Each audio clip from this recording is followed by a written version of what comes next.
Jadi jualan online itu kan simple teman-teman ya. Dari traffic, offer sama sales gitu kan.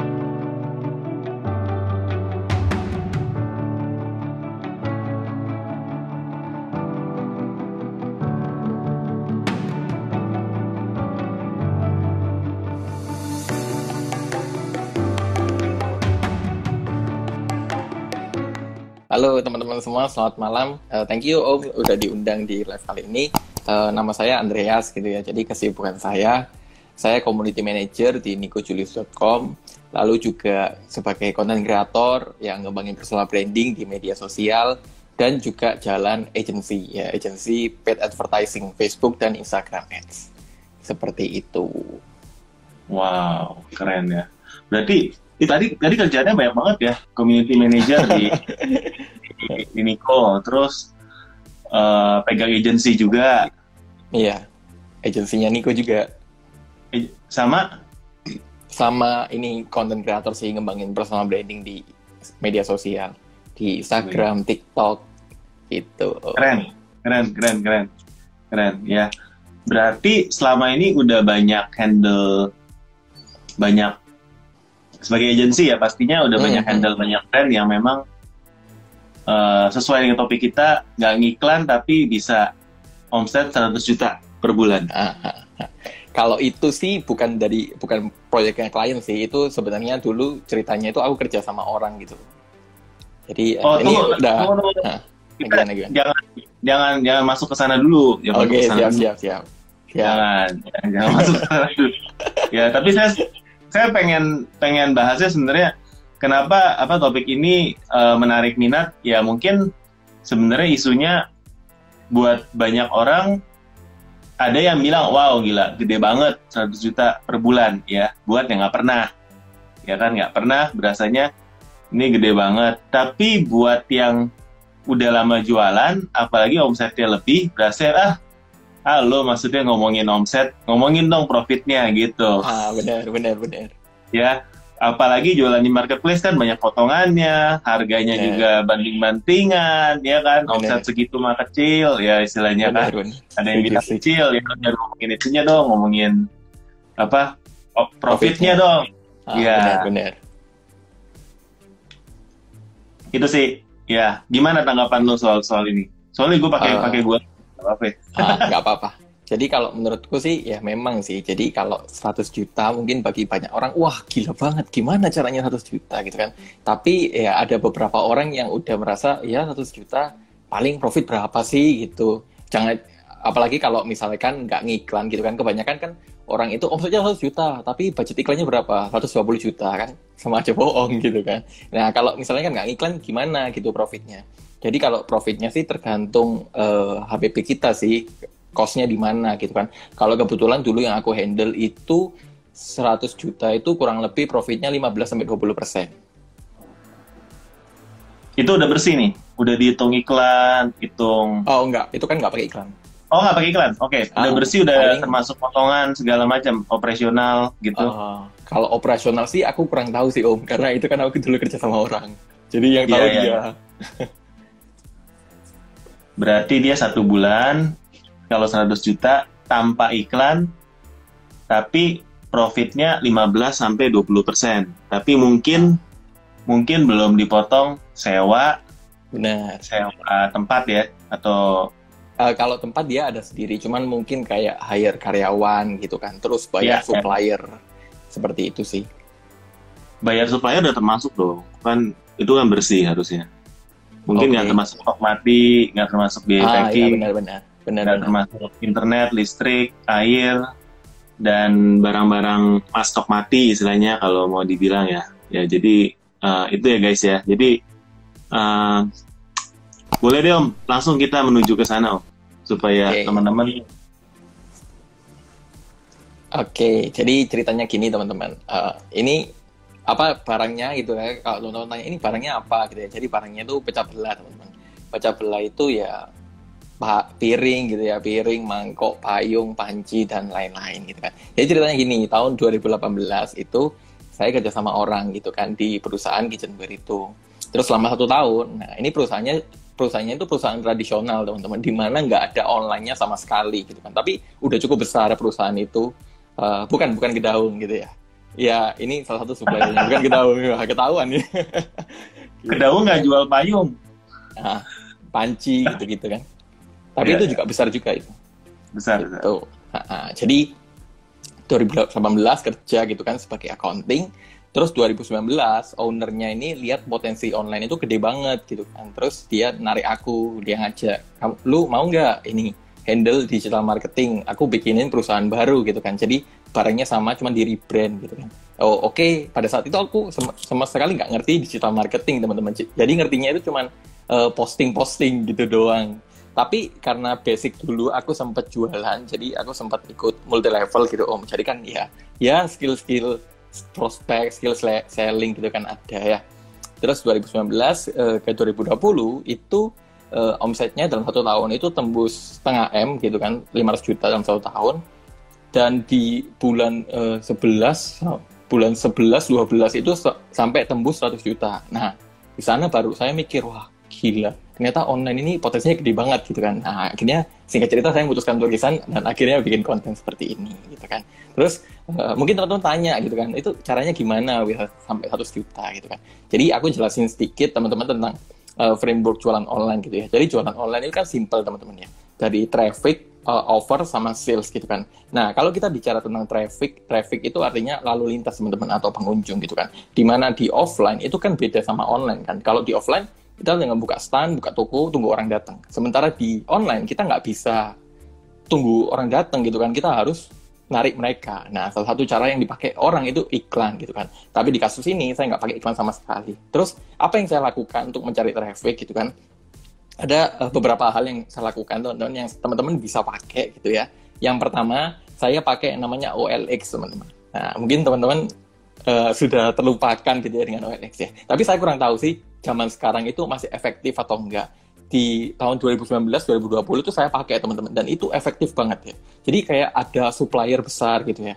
Dari Papua, terus dari luar pulau, itu tiba-tiba bisa kontak saya, Om. Dan saya nggak ngerti gitu, mereka kok bisa kontak saya gitu kan. Terus saya tanya, tahu nomor kita dari mana ya? Oh, saya tahu dari OLX gitu kan. Jadi kayak, wah ternyata OLX ini mungkin sering disepelekan, tapi efeknya sampai segitunya gitu kan.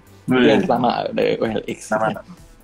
Nah, terus yang kedua, saya mungkin agak terkesan kayak tricky gitu ya teman-teman. Jadi saya pakai Facebook ya, dimana Facebook itu saya agak sedikit nyampah gitu ya teman-teman. Jadi saya itu gabung grup-grup Facebook ya, grup entah itu jual beli Surabaya lah, lalu pasar turi Surabaya lah, atau komunitas pengusaha Surabaya lah.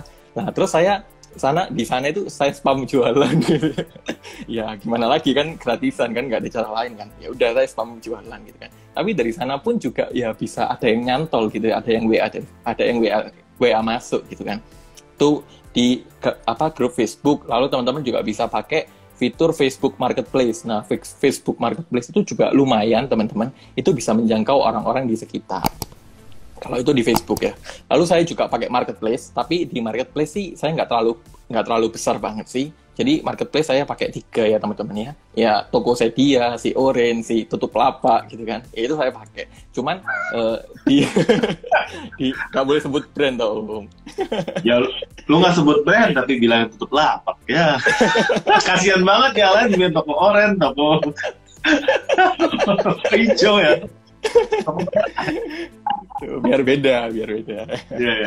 Oke. Terus saya pakai Marketplace, cuman pada waktu itu juga nggak ngerti sama sekali tentang optimasi Marketplace teman-teman. Jadi ngertinya kalau si Orange itu kan ada naikkan produk ya. Ya udah ngertinya cuma naikkan produk, cuman posting foto gitu-gitu. Tapi bisa nyantol gitu kan. Nah, yang saya sangat uniknya dari Marketplace itu teman-teman, saya dapat banyak reseller dari luar pulau. Yang saya nggak ngerti itu gimana ceritanya.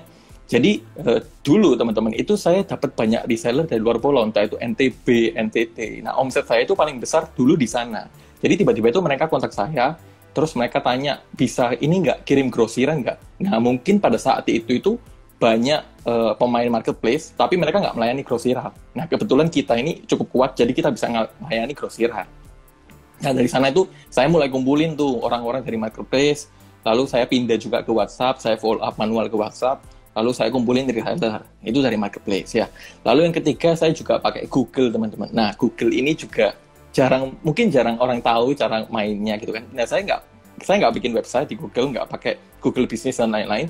Jadi caranya itu tradisional banget sih teman-teman, karena dulu nggak ngerti ya. Jadi teman-teman tinggal misalkan saya kitchenware gitu kan, ya saya cari aja toko piring di Surabaya gitu misalkan. Nah, ketemu kan, keluar kan. Nah, terus saya kontakin nih WhatsApp-nya mereka satu-satu gitu kan.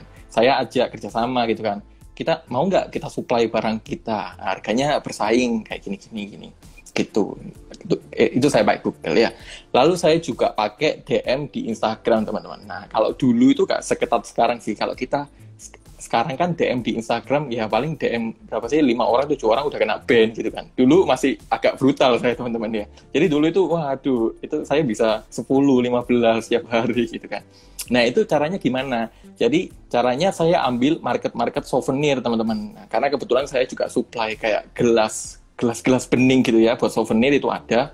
Nah saya cari aja di Instagram gitu kan, souvenir Solo misalkan. Nah itu nanti kan keluar banyak tuh kira-kira akun yang relevan. Ya udah saya kontak satu-satu. Mau nggak kita supply barang kita? Souvenirnya supply dari kita. Nah, nanti harganya kita bersaing. Nah, walaupun dari Instagram sih nggak terlalu banyak nyantol ya, tapi juga ada juga yang nyantol gitu kan. Nah, terus dari sana saya mulai kumpulin tuh reseller. Jadi kalau kita balik ke awal gitu kan, framework jualan online gitu kan, traffic over sales gitu kan. Nah, trafficnya saya dari mana? Traffic saya dari itu. Dengan kondisi kita tanpa iklan. Nah, jadi trafficnya itu ya traffic gratisan seperti itu gitu kan. Lalu kalau ngomongin offer, salah satu kelebihannya yang saya lihat offer saya itu ya pelayanan kita cepat gitu kan. Kebetulan yang handle itu pas itu aku gitu ya. Jadi CS-nya aku juga yang dulu nggak ada tim sama sekali Om, karena ya nggak mau ya ownernya nggak bisa kasih banyak ini kan tim kan, karena ya perusahaan baru gitu kan, jadi mulai dari nol. Jadi ya mostly yang banyak handle aku gitu kan. Jadi offer saya pada saat itu, kelebihan saya adalah yang pertama ya pelayanannya ramah gitu kan, lalu servisnya cepat, lalu kita juga bisa melayani grosir, di mana di kondisi pada saat itu banyak kitchenware itu nggak bisa melayani grosir gitu kan, jadi kita bisa gitu kan. Lalu kalau ngomongin sales gitu kan, jadi bagaimana kita itu dari leads ya, dari orang yang tanya-tanya ini bisa kita rubah jadi convert jadi pembeli. Nah itu juga kita ngomongin tentang closing sih. Jadi ceritanya gimana bisa sampai 100 juta itu simpelnya gitu. Jadi dari traffic gratisan ya kita punya offer yang menarik, lalu kita bisa mengubah calon pembeli ini menjadi pembeli. Seperti itu sih.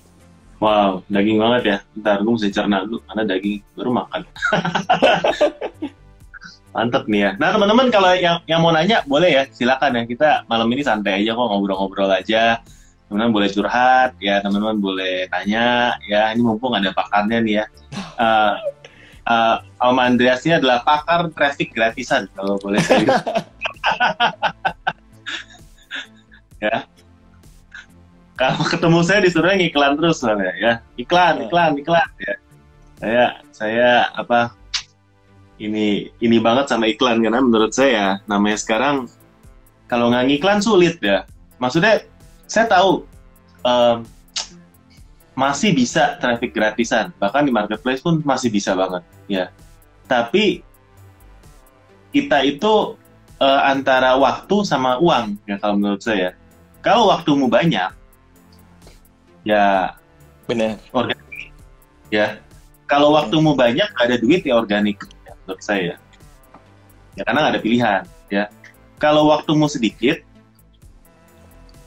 ada duit ya iklan ya kan.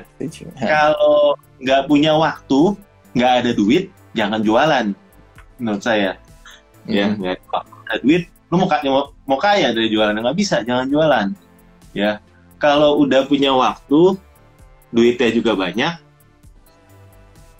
apa itu? Santai-santai Om. Hah? Santai-santai. Banyak, waktunya banyak ya, itu enak gitu ya, idealnya. Ya. Oke, ini udah boleh. Packingnya gimana untuk barang pecah belah? Nah, itu salah satu objection kita memang. Karena ya. Karena dulu itu ownernya itu juga nggak mau pakai bubble wrap pertamanya, karena ya mau minimin cost kan. Tapi ya seiring berjalannya waktu, orderan banyak yang komplain gitu karena barangnya pecah. Akhirnya kita pakai bubble wrap gitu.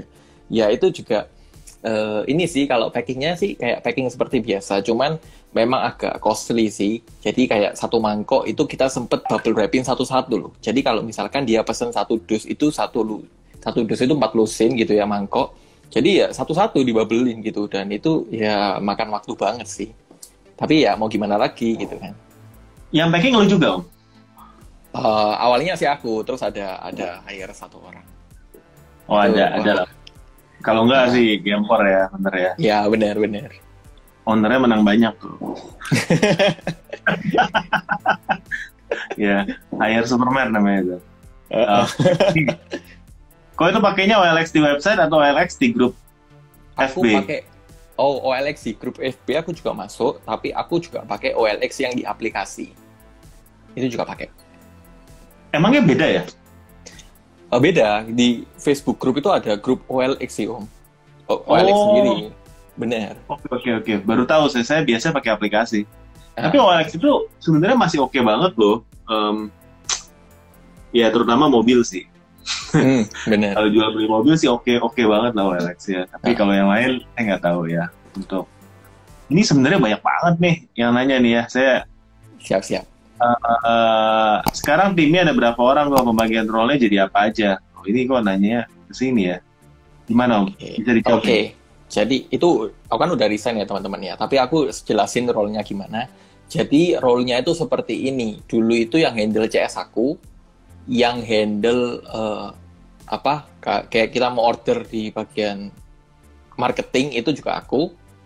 Lalu untuk packing sih ada sendiri ya. Jadi untuk packing ada sendiri, tim sendiri. Lalu untuk pengiriman ada sendiri. Gitu sih. Sama untuk bagian kayak stok opnam itu juga ada sendiri. Tapi kalau yang aku handle sih itu sih CS sama order ke marketing. Sama ya yang bagian service ke konsumen langsung aku gitu. Jadi yang bagian closing juga aku. Itu harga rata-rata pecah belanja berapa? Harga rata-rata ada ecer, ada grosir sih. Kalau ecer memang dimahalin. Jadi kalau ecer itu ya paling murah sih 15.000 sih Om. 8.000 untuk satu biji piring gitu ya. Sampai ya ada juga yang mahal, ada yang ratusan ribu karena jual panci premium juga. Berarti kalau untuk mencapai 100 juta per bulan, anggaplah kita ada 25 hari kerja ya. Berarti sekitar salesnya minimal sehari 4 juta. Kalau 4 juta itu rata-rata produknya 10.000 lah ya. Tadi kan ada yang 8.000, ada yang berapa belas. Sekitar 400 piring lah sehari ya. 400 piece. Ya. Jadi cuman kalau di breakdown gitu. Cuman aku nggak main di ini sih retailnya sih Om. Kebanyakan itu main di grosirnya. Jadi sekali gepuk itu bisa 10, 20. Jadi kencengnya itu dari sana sebenarnya. Sama main di reseller. Iya. Berarti kalau sekali gebuk 20 aja, 240, tinggal sisa nyari 160 lagi, ya 2-3 transaksi kelar itu. Ya kan ya? Gitu. Wih, mantep. Berarti ya harus ini sih. Ya berarti tadi teman-teman soalnya ada yang komen, jualan elektronik kali katanya. Kalau jualan elektronik kan mungkin lebih cepat lagi gitu. Benar. Mahal juga. Sebulan. Tapi ya profitnya kan nggak bisa gitu kalau elektronik ya. Misalnya jualan handphone ya 2 juta, 3 juta barangnya. Profitnya cuma 50.000. Ya sedih kalau kayak gitu mah. Ya oke. Ini ada yang nanya lagi nih. Oke. Kau untuk di awal main FB Ads baiknya mulai dari mana? Oh udah tanya FB Ads nih. FB Ads apa sih itu? FB Ads mulai dari mana? Bentar aku untuk mulai FB Ads itu teknis banget sih. Coba mulai belajar iklan lewat bisnis.facebook.com gitu.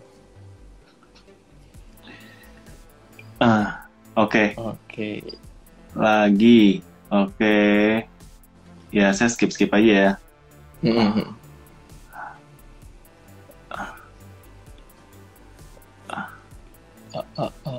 Om aman nggak spam link toko hijau di tempat lain, boleh nggak? Contohnya spam link di Facebook gitu katanya. Spam link, aku nggak pernah spam link ke marketplace sih. Jadi strategiku dulu itu teman-teman aku arahin selalu ke WhatsApp. Ya karena kita tahu sendiri kan toko hijau datanya bukan punya kita gitu. Lalu susah follow up-nya. Jadi aku selalu mainnya arahin ke WhatsApp. Seperti itu. Alainnya WhatsApp ya. Nice. Nih ada yang nanya nih Om. Dari Kak Maniar. Kak, saya belum pernah jualan online. Kalau mau jualan kita mulai dari mana ya sebaiknya? Dari akun sosmed apa ya yang paling baik? Dan akun sosmed apa yang paling baik? Oke, kalau misalkan belum pernah jualan online, itu mulai aja coba jualan di lingkungan sekitar kita. Kira-kira mereka itu butuh produk apa gitu yang kita bisa supply. Tapi kalau misalnya kan orangnya tertutup gitu atau lingkungannya sedikit gitu ya, kita mulai aja dari jualan online. Nah, kalau mulai dari akun sosmed mana, itu sebenarnya cara mainnya beda-beda sih yang aku lihat gitu kan. Kayak di TikTok itu kan kita banyak tuh penjual online yang main di TikTok. Cuman TikTok itu berbeda sama IG. Kalau yang aku lihat ya, karena aku juga main di TikTok itu meskipun followers kita 20 gitu misalkan, itu nggak memungkinkan kalau konten kita itu bisa menjangkau kayak puluhan ribu sama ratusan ribu, karena aku juga ngalamin gitu kan. Sementara di IG itu agak berbeda. Jadi meskipun, ya kalau IG sih berbanding lurus sama followers gitu kan. Tapi kalau misalkan followersku 100.000 gitu kan, sementara akun jualan, di mana akun jualan itu ya kita tahu sendiri rendah interaksi kan, otomatis ya paling kita hanya bisa menjangkau berapa orang gitu kan, berapa ribu orang saja. Jadi cara mainnya beda sih, tergantung. Tapi kalau saranku itu tergantung kembali ke produknya juga. Kalau di Facebook yang aku perhatikan teman-teman, itu kebanyakan marketnya senior gitu ya, jadi 30 ke atas gitu ya. Sementara di Instagram, di TikTok itu kebanyakan milenial sih, jadi sesuaikan sama produknya. Instagram sama TikTok ada perbedaan nggak? Atau TikTok lebih mudah gitu? Jadi sebenarnya kalau mau middle up kemana? Kalau dari datanya sih kebanyakan sekarang juga profesional ya ada di TikTok sih. Walaupun persepsi orang sih kebanyakan ya nggak semua ini kan berbeda sama IG kan. Cuman di TikTok ini aku belum coba jualan sih Om. Jadi udah ada followers tapi belum aku monetize. Jadi belum bisa lihat konversinya itu nanti bakalan kayak gimana. Oke.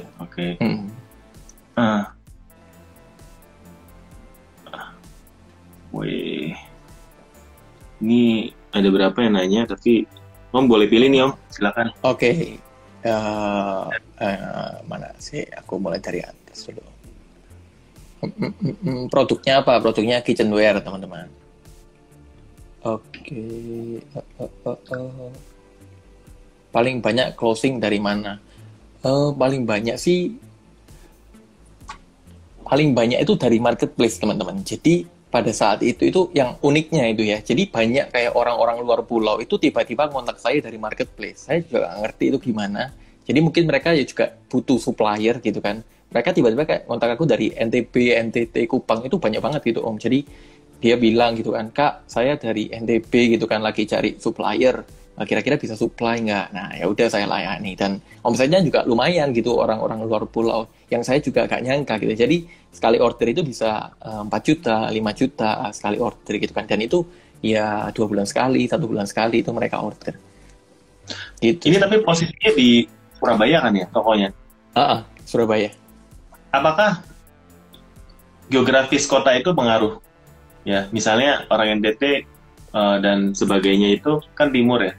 Nah, kalau cari barang tuh ke Surabaya dibandingin ke Jakarta. Nah, kalau itu sih jujur aku kurang tahu sih Om, karena aku nggak tanya langsung gitu kan. Aku nggak ngerti juga kalau mereka mikirnya kayak gimana gitu. Tapi yang aku tanya itu mereka juga biasanya itu supply-nya dari Jawa Timur gitu kan. Jadi mereka juga kebanyakan supply-nya dari Jawa Timur sih. Kalau dari Jawa Barat sih kayaknya jarang deh. Yang di pengalamanku gitu sih. Berarti ya posisi itu penting ya guys ya. Berarti kalau teman-teman tokonya masih di Jakarta atau Jawa Barat, ya kalau buka cabang di Jawa Timur boleh. Karena reseller-reseller dari timur itu nanti ngajunya ke kota-kota yang ada di timur juga, Surabaya dan sekitar. Ya. Gitu. Okay. Nah ini ada yang menarik sih.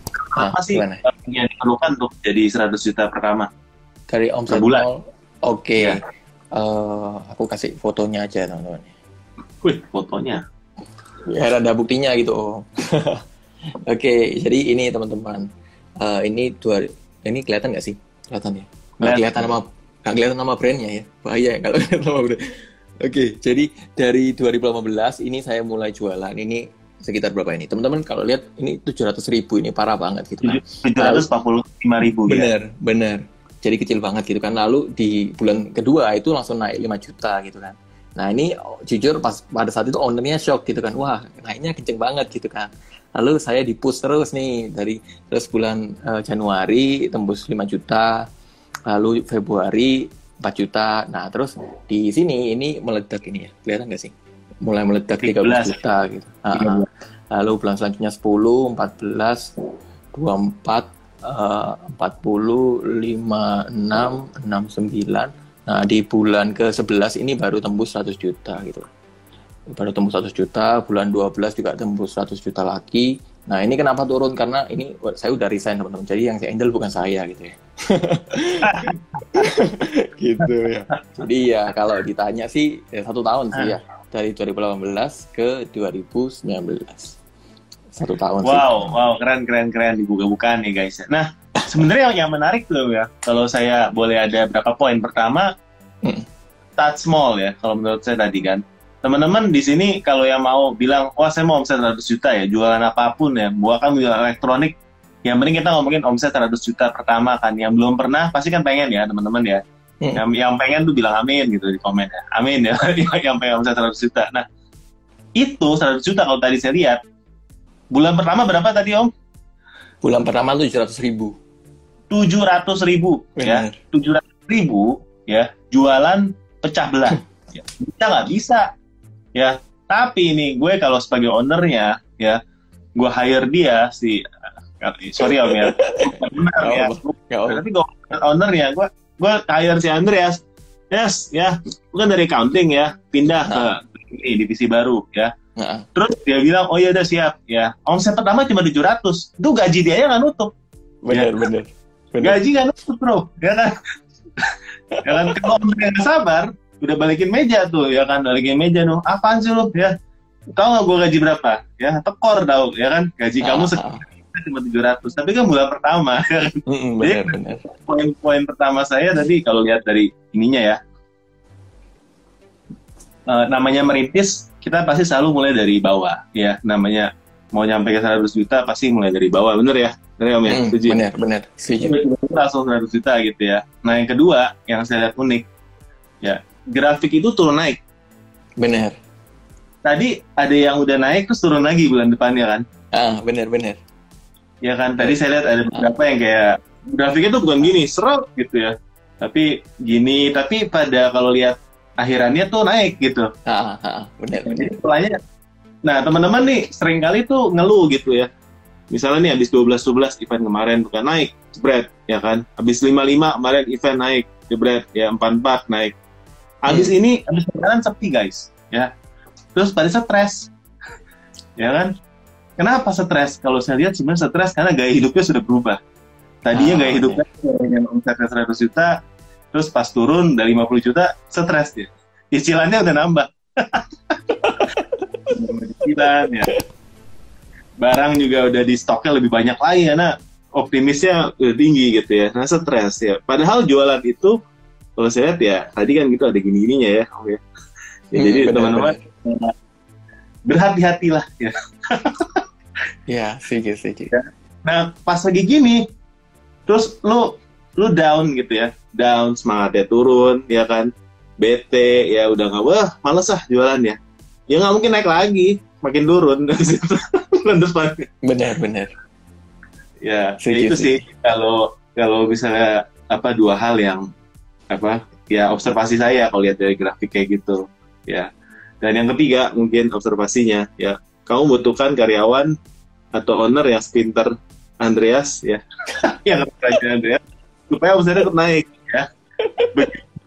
Tiba-tiba SDM-nya hilang, langsung turun ya. Ya itu salah satu kelemahannya kalau kita CS sendiri di WA.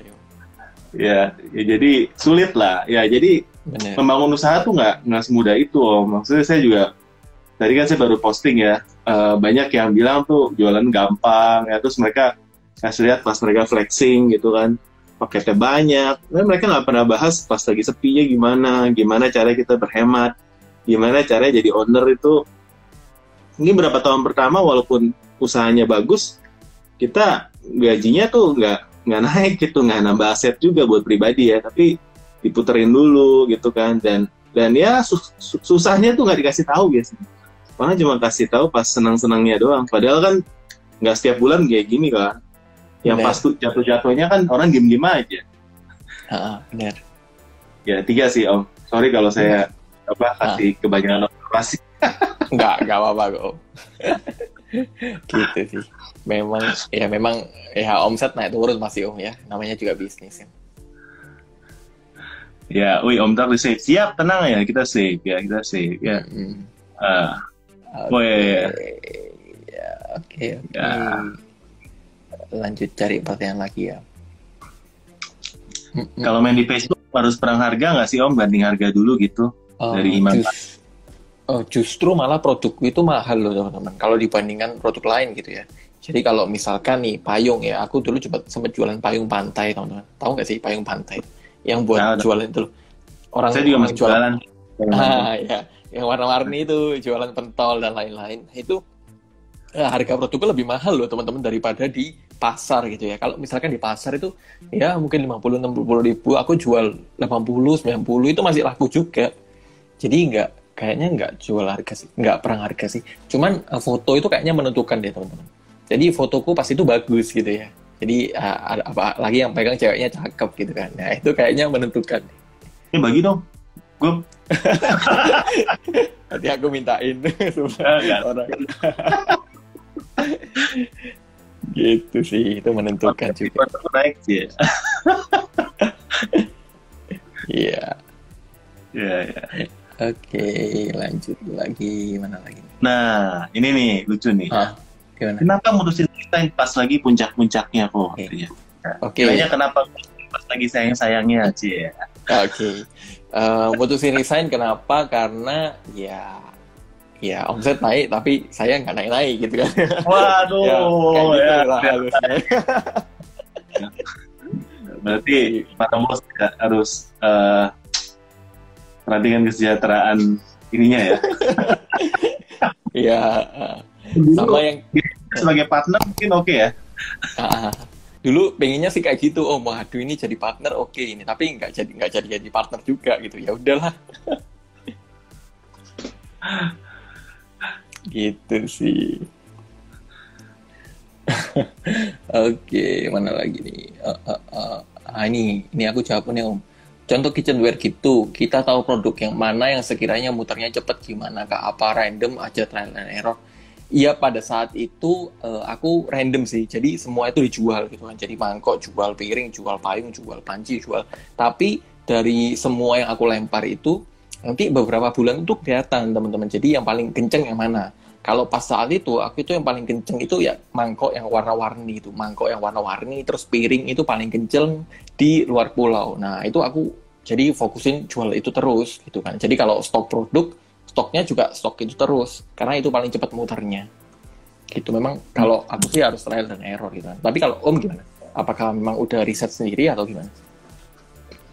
Yang saya perhatikan sih selama berapa tahun ini jualan, walaupun saya jualan payung terus ya, tapi hero produk itu berubah-ubah terus. Jadi satu produk itu ada umurnya ya. Bersyukur banget kalau kamu tuh bisa punya satu produk hero yang panjang umurnya ya, tapi jarang banget lah. Kebanyakan tuh namanya produk ada umurnya, jadi siap-siap lah ya. Kita harus keluarin dengan banyak produk baru ya, terus kalau nggak akan pada saatnya kalau nggak ada inovasi pasti turun salesnya, ya kan? Karena mungkin salesnya nggak turun, tapi profit turun ya, karena orang kompetitor pasti lihat, oh dia laku nih jualan ini, dijual barang yang sama, harga lebih murah. Ini namanya hero product. Bukannya makin bagus, malah kebanyakan makin turun dari segi profit. Ya, atau sales. Gitu sih. Jadi teman-teman ya harus banyak cadangan sih. Karena sekali turun, pusing juga sih. Pusing. Benar. Masalahnya kita juga nggak tahu turunnya kapan ya Om ya. Tiba-tiba turun gitu ya. Ya, next nih Om ya. Gimana Om? Oke. Gimana nih? Cari pertanyaan lagi ya Om, sebentar. Ya.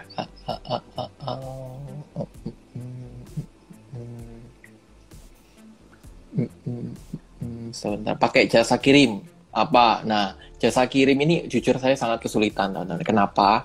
Karena Tiki, JNE itu nggak mau terima pecah belah loh. Bahkan JNT itu ada yang mau terima, ada yang nggak mau terima. Jadi pada saat itu saya sangat-sangat kesulitan banget. Tapi ya kalau retailnya itu ya ada beberapa yang mau terima, tapi nggak mau tanggung resiko. Seperti kayak Wahana gitu ya. Ini sebut brand nggak apa-apa ya, Bung? Nggak apa-apa. Oke, Wahana gitu ya. Lalu kalau grosir itu aku pakai Dakota. Dakota itu coba pakai, tapi nggak semua bisa Dakota gitu kan. Jadi ada beberapa langganan grosir. Nah, enaknya kalau misalkan kita udah punya apa orang atau calon pembeli itu yang mereka beli grosir, mereka udah punya langganan supplier itu enak. Jadi kita tinggal lempar ke sana gitu kan. Tapi kalau yang belum ada, nah itu kita harus cari sendiri. Nah, carinya itu gimana? Ya, carinya ya kita cari di Google gitu kan. Kalau dulu sih aku pakai Dakota sama apa lagi ya? Ya itulah. Ada satu lagi, cuman agak lupa gitu kan. Dan ya ongkirnya variasi sih. Tinggal nanti kita hitungin. Cobra. Indah Cargo, Cobra. Oh ya, benar. Aku juga pakai Indah Cargo. Iya. Cuman ya. Jadi pecah belah itu menarik ya, dan ini juga sebenarnya satu poin yang saya rasa teman-teman harus paham ya. Ekspedisi itu mayoritas, kalaupun kita asuransi, mereka mau ganti kalau barangnya hilang, ya. Iya. Kalau barangnya patah atau rusak, itu jarang sekali yang mau ganti, guys. Ya. Jadi saya juga pernah kirim, aku kan punya ekspedisi juga kan ya. Kita ada customer kirim spare part, ya spare part mesin, ya berat barangnya, berat ya, dari besi pula, nyampe ke tujuan patah, ada bagiannya patah, padahal besi itu, ya kan? Juga karena dia ngambil asuransi nggak bisa diganti, tapi ya yang kedua selalu ada cara buat nego, ya jadi kita nego akhirnya ya tetap ada ganti bagian, ya biasa sesuai dengan ongkir lah, 10 kali ongkir. Ketentuannya biasanya ya itu masih bisa kembali, tapi biasanya kalau rusak, pecah, nggak diganti ya, bahkan 10 kali ongkir juga nggak diganti. Bener, nggak diganti. Iya, karena sudah biasanya tuh ngomong di awal dia, oh ini barangnya apa, pecah belah, ya udah, tapi kita nggak mau ganti ya. Kadang-kadang ada yang nolak gitu Om, terus kita nego-nego, ayolah tolonglah, nggak apa-apa deh kalau pecah, nggak usah ganti gitu. Ya udah gitu. Iya, gitulah keresahan kalau kita pecah belah. Ya, jadi itu yang harus dihitung ya dari awalnya, resiko kerusakan. Bener. Margin jangan tipis-tipis. Bener setuju. Nah ini ada yang menarik nih tadinya. Demografi customer yang paling ribet di mana kalau dibandingin OLX, Facebook, Instagram, sama Marketplace? Demografi customer yang paling ribet. Aku nggak pernah dapat customer yang paling ribet sih kebetulan ya, karena gini, ada juga kirim ke Kalimantan, kirim ke Papua, itu enaknya mereka udah punya kayak langganan langganan ekspedisi gitu, jadi ya nggak ada yang ribet gitu ya, kebetulan enaknya gitu. Cuman yang ribetnya itu ketika kita dapat customer yang grosir yang lumayan banyak tapi nggak ada ekspedisinya, jadi kita yang cariin. Nah itu kadang-kadang yang ya kita harus cariin, harus hitungin ongkir, wah itu agak ribet sih, harus nego-nego gitu kan. Itu sih yang paling ribet itu kalau gitu.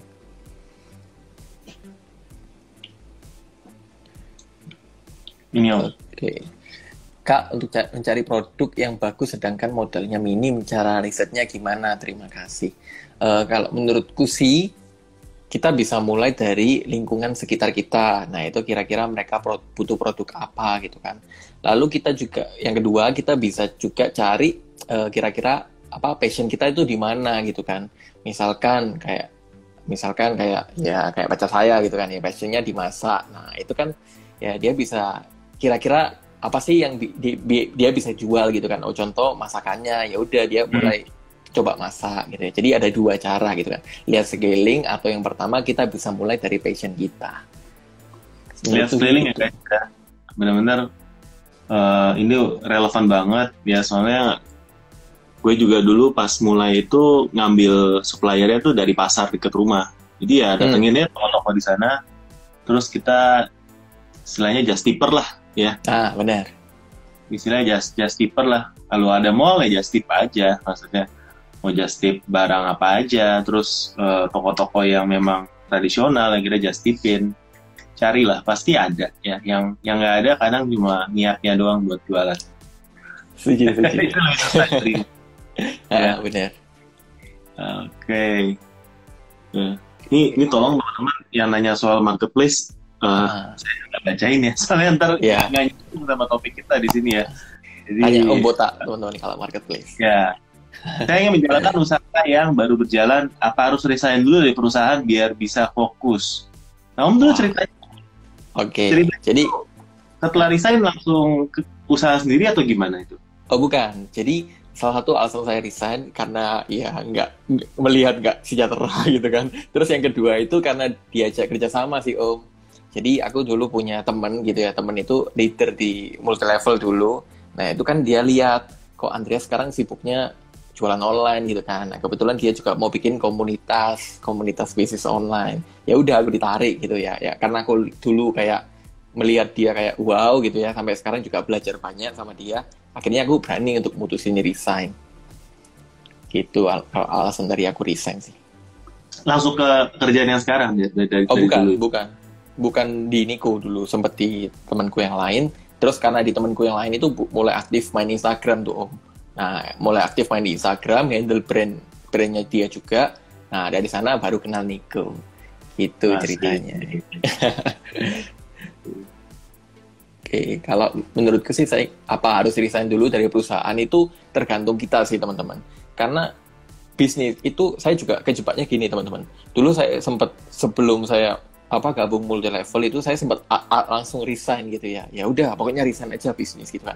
Tapi ketika kita bisnis, waduh nggak ada omset, nggak ada profit, nggak bisa ngapa-ngapain gitu kan. Jadi itu yang teman-teman harus pikirkan ulang gitu ya. Kalau misalkan kira-kira teman-teman resign gitu ya, terus tanggungan teman-teman ini apakah bisa teman-teman cukupi dari bisnis yang belum tentu udah jalan gitu kan.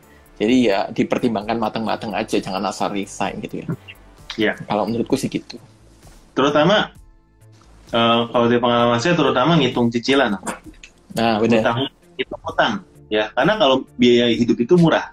Kalau teman-teman kalau masih tinggal sama orang tua ya, atau ada tempat buat istilahnya buat rebahan lah ya, masih bisa. Internet kan murah ya, makan juga nggak mahal lah ya, apalagi kalau masih muda ya, seadanya, nggak ada tanggungan anak istri. Nah, utang itu loh, cicilan, pay letter itu yang dihitung ya, berapa bulan kalian bisa survive ya, benar, tanpa income sama sekali ya, itu dihitung dari nilai ininya. Kalau makan mah paling murah biasa biaya makannya, yang utang-utang itu yang lebih mahal. Nah itu sih harus dipikirin, karena kalau usahanya udah jalan pun ya, saya ulangin lagi ya, belum tentu kalian bisa ngambil duit sama sekali ya. Betul. Minus misalnya ya, minus ya, kecuali yang mau dari awal ngambil pinjaman ya buat usaha ya, itu mungkin sedikit membantu. Tapi kalau mau benar-benar organik, hasil perputaran itu, awalnya sih nggak ada keren-keren ya guys, nggak ada duit.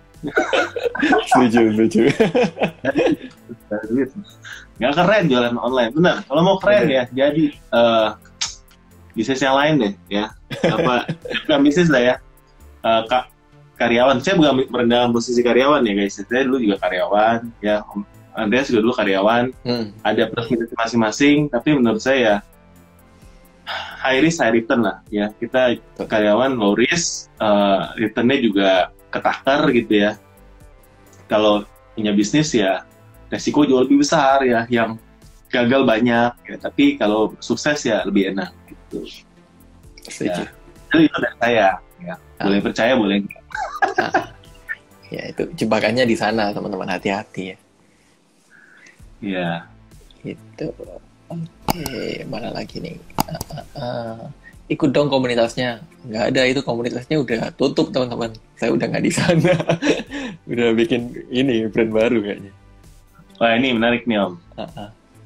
Kalau saya punya brand kecil-kecilan clothing tema Indonesia, Satoe Noesa, boleh diajarin untuk bikin skema reseller. Kalau aku dulu itu resellernya simple banget sih teman-teman, cara main resellerku ya.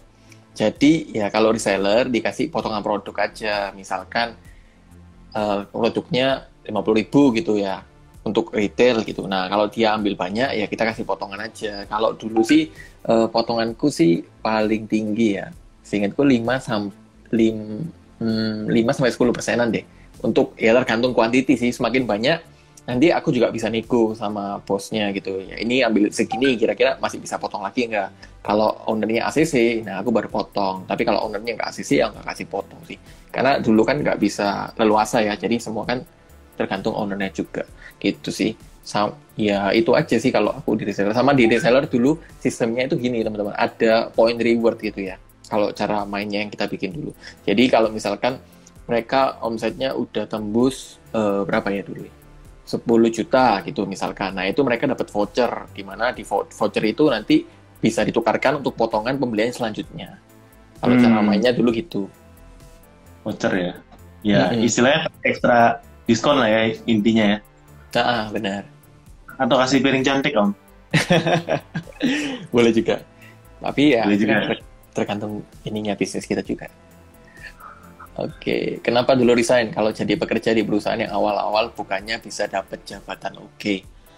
Kenapa resign? Karena ya seperti tadi udah aku jelasin ya. Menurutku ya itu nggak sejahtera teman-teman gitu ya. Meskipun ya kelihatannya gitu, ya gitulah. Terus yang kedua karena dapat undangan gitu kan. Karena dulu itu ya saya respect gitu sama teman saya. Sampai sekarang sih respect gitu kan. Terus ya bisa belajar juga banyak sama dia. Sementara dulu di sana itu saya merasa hanya belajar gitu-gitu aja gitu Om. Terus lingkungannya itu nggak mendukung gitu kan. Terus ya akhirnya saya mutusin untuk resign. Seperti itu. Oke, siap. Ini temanya apa sih? Temanya bagaimana menghasilkan omset 100 juta. Ya tanpa iklan. Tanpa kita iklan. udah bahas ini question and answer. Oke. Oke. Apalagi? Om ada kelas belajarnya nggak sih buat jago jualan online? Aduh, promosi dikit ini. Ada kelasnya, aku lagi bikin kelas copywriting teman-teman. Jadi copywriting teman-teman untuk jualan, di mana nanti aku jelasin cara jualan A sampai Z gitu ya. Dengan teman-teman itu bisa memaksimalkan copywriting dan banyak studi kasusnya. Nah itu kelasnya sedang di-review, nanti teman-teman nantikan aja.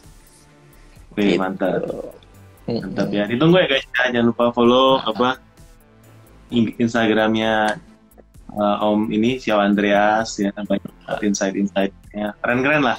Ya, saya juga banyak belajar nih malam ini. Terima kasih Om, sama-sama belajar. Oh, banyak yang minta COD ketemuan kalau di Facebook. Solusinya gimana biar mereka mau belanja online di toko kita? Kalau dia orang ekspektif, bayar ongkir, malah jadi nggak closing. Oke, kalau aku sih teman-teman, itu sebenarnya dulu itu COD itu di ownernya itu nggak boleh gitu kan. Kenapa nggak boleh? Karena dulu itu ya agak ini riskan ya teman-teman ya. Karena kan ini perusahaannya kayak rebranding gitu kan. Jadi takutnya kayak perusahaan lamanya itu ketahuan gitu kan. Tapi ya karena saya nego-nego akhirnya boleh COD tapi di tempat yang agak jauhan gitu ya. Jadi kalau COD ya saya tetap layani sih. Kenapa? Karena ya sayang gitu kan. Dulu kan ngejar omset banget gitu kan. Meskipun COD 100.000, 200.000 ya itu tetap saya layanin. Itu nggak apa-apa sih. Kalau di aku ya tetap nggak apa-apa. Cuman nextnya itu minta mereka kirim aja. Kan mereka udah percaya kita toh. Kebanyakan COD itu kan mereka nggak percaya sama kita. Ya udah kita COD pertama kali, oke nih setuju. Terus next pembelian kita tawarin aja pakai ekspedisi gitu kan. Ya sama aja. Itu nggak diarahin ke marketplace aja Om? Orangnya juga nggak mau kali ya COD. Bener. Kebanyakan itu COD itu yang itu Om kayak beli payung pantai gitu kan ya. Yang jual pentol kan mungkin nggak pakai marketplace gitu kan. Mereka ya ujar COD aja, lihat barang beli gitu. Kebanyakan sih gitu COD-nya. Ya, benar. Ya, wah ini. Apalagi nih? Om Andreas ada channel YouTube-nya nggak? Kata Freddy. Ada, cuman belum aku isi. Ditunggu ya. Ada ya? Ya, ada, komen tapi belum. Nanti bisa di-subscribe dulu sebelum diisi. Siap. Wah, ini menarik kok. Gimana caranya tetap semangat sebagai CEO, Chief Everything Officer? Waduh, gimana caranya tetap semangatnya? Karena dulu itu kerja sama orang sih teman-teman ya. Karena ya kita tahu kan kerja sama orang mau semangat nggak semangat tetap harus kerja gitu ya. Tapi kalau di sekarang gitu ya, kalau sekarang kan ya meskipun kerja sama Niko gitu, tapi kan ya kayak personal proyekku sendiri kayak gini kan aku handle sendiri. Ya gimana caranya semangat? Kalau menurutku sih ya seperti kata banyak orang teman-teman, kayak find your why gitu ya. Kenapa kamu memutuskan untuk semangat gitu kan, dan kenapa harus semangat gitu kan, dan kira-kira kalau nggak semangat ya apa sih resikonya yang bisa teman-teman dapatin. Kalau menurutku gitu. Jadi kuncinya find your why ya, Simon Sinek. Nah, benar. Ya teman-teman, itu semua bukunya bagus ya. Kalau teman-teman belum pernah baca ya, bisa didapatkan di toko buku Om Botak Shop. Ada ya? Siap. Ya Om, gini-gini Om jual buku loh, bukan cuma paling doang guys. Oh, iya ya. Nanti kita ada saya shop toko buku sebenarnya. Oh, saya mampir nanti tokonya Om. Oh siap. Iya. Siap. Oke, kita paling ngambil satu pertanyaan lagi ya, habis itu kita tutup ya. Boleh. Ini panjang sih nih ya. Gimana cara menyejahterakan karyawan kalau ntar yang naikin gaji walaupun omset naik karena banyak pertimbangan, apa harus ngasih bonus? Kalau iya bonus biasanya berapa? Soalnya kalau nggak sejahtera kan takut taraf apa sih? Soalnya masnya kan merasa nggak sejahtera. Taraf karyawan masuk ke sejahtera itu gimana ya? Nah ini mengakhiri. Ini jadi bahas soal karyawan sama ini nih maksudnya, tapi nggak apa-apa.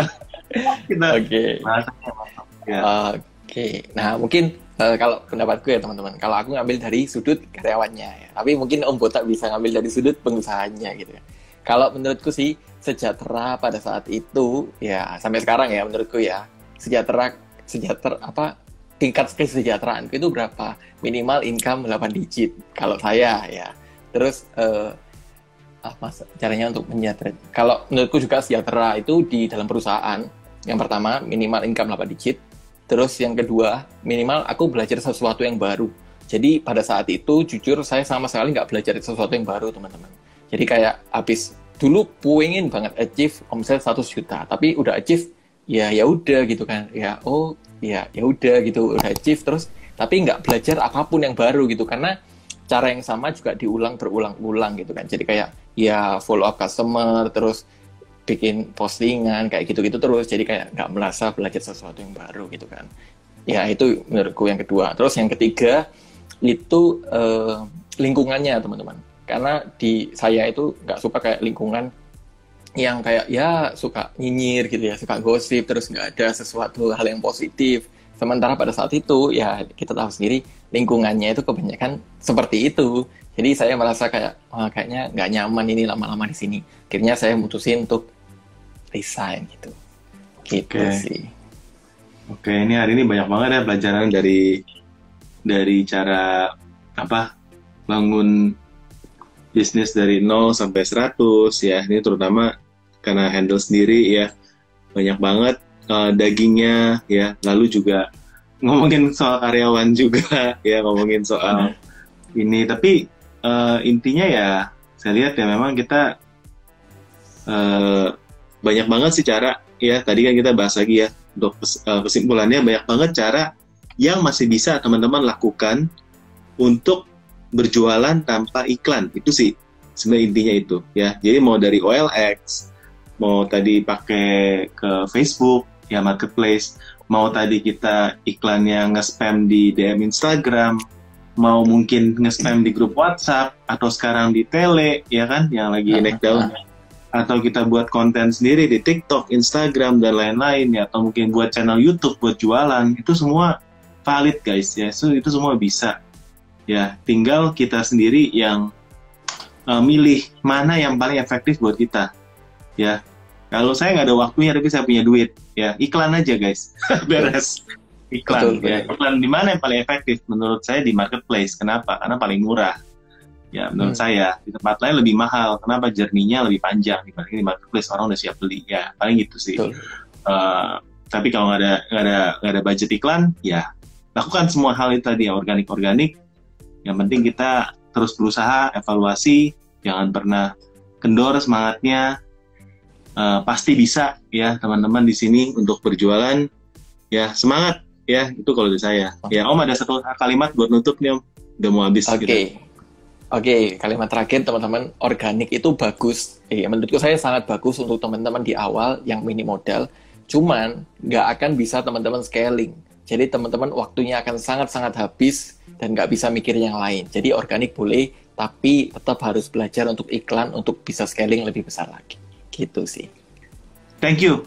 Thank you. Oh, Andreas, thank you banget. udah Thank you. bisa mampir di sini. Sukses Ya, untuk semuanya. Jangan lupa follow ya, apalagi follow channel YouTube-nya yang belum ada konten. Tapi nanti ada konten. Oke, selamat malam. Oke, thank you. Thank you Semuanya, semuanya. Thank you. Yo.